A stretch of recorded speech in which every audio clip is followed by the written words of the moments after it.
Author and workplace expert Michelle Gibbings joins us now from Melbourne. Michelle, good morning to you. Yesterday, Sydney business leaders told people to stop living in fear of COVID. Is there more pressure to return to workplaces now, and is it fair enough? Is it justified? Look, we're certainly seeing pressure from some quarters, but also I'm coming to you this morning from Melbourne, and the state government here still has work from home directives in place. So we're seeing a balance. We're also seeing many of the larger companies and even mid-tier firms saying to their team members, no, we don't expect to see you back in the office for the foreseeable future. And if you ask employees what they want, most of them will say they want a hybrid arrangement. They want to come back into work in the office occasionally, but they also want the option to work from home. And so the good employers are recognising that in a competitive labour market, if they force people to come back into the office 5 days a week, they're going to lose talent, and that's not going to be good for them. Yeah, so what if you do want to work from home? Can you just say to your boss, you know, I don't want to come in? Well, it's kind of like a bit of a yes and a bit of a no. So in your employment contract, it would typically have a place of employment. And so when your state government has rescinded any work from home directives that are in place, your employer then has the right to reasonably direct you to come back into that environment where you're supposed to be working. But that has to be balanced with occupational health and safety, because your employer also has a duty of care to create and provide for you a safe work environment. So there's density limits that they need to consider.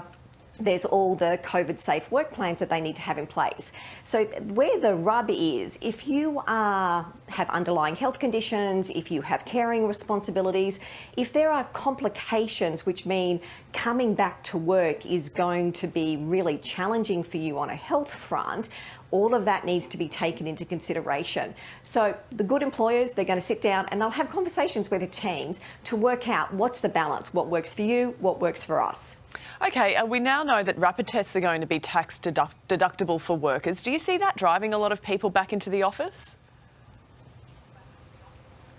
Well, firstly, I think they should be tax deductible, but it's also read the fine print, because what the tax experts are saying is for you and I as individuals, the tax deductibility is going to depend on a couple of factors. Firstly, has the state government issued some health directive that mandates you having access to RATs and using RATs, or is it part of your organisation's return to work COVID safe plan?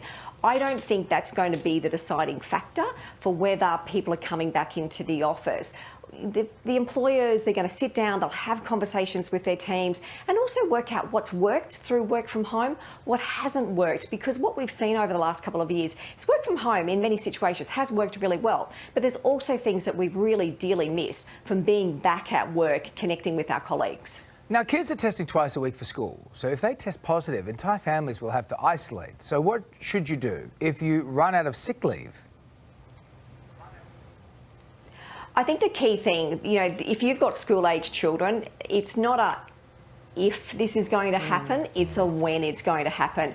I'd get in really early, sit down, have the conversation with your boss now. You want to work through options, because if you run out of sick leave, is there carers leave? Is there unpaid leave? Are there other forms of leave that you could take without perhaps, digging into annual leave?